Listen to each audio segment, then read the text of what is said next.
Gus here with the parental review of Outriders, a third-person shooter and role-playing game. Players will step into the shoes of an outrider set to help explore and secure the planet of Enoch, humanity's last hope as they flee a dying Earth. Here's what you need to know before you download this game for the little gamers in your life. Outriders pulls no punches on the violence and gore, with enemies bleeding when shot and often exploding in a puff of gore upon death. In addition to the blood and gore, enemies can also be burned to death, electrocuted, and frozen in place. Very early in the story, players are driven through a tunnel with hundreds of corpses that have been hung and crucified. There are also cutscenes in the game that depict soldiers killing people who are not immediately endangering any lives. There is no romance in this game. Some of the female non-player characters are wearing low-cut shirts that show a fair amount of cleavage. Much like with the violence and gore, this game holds nothing back on the language front, with everything from damn and shit all the way up to the F word. There is an optional voice chat. I always recommend caution when younger players are allowed to play games with voice chat, as you never know what other players are going to say. This can be disabled in the options.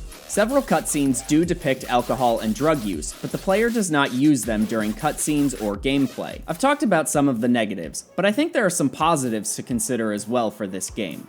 If you like the video and you think it's going to be helpful, please hit the like button. I'd ordinarily not include a section on microtransactions for a game that doesn't actually have any. But given that most similar games do actually have them, I think it's important to note that there are no microtransactions in this game. The bulk of the game can be played solo to exclude some of the endgame activities. However, Outriders was built in a way that encourages players to join forces to take on the challenges of Enoch. Players can create characters that are either male or female without affecting the gameplay or the story. Additionally, there are many prominent female characters in the game in positions of leadership and power. Thanks for watching. If you think I've missed anything or you have anything else that you think other parents should know about this game, please let me know down in the comments, and we'll see you next time.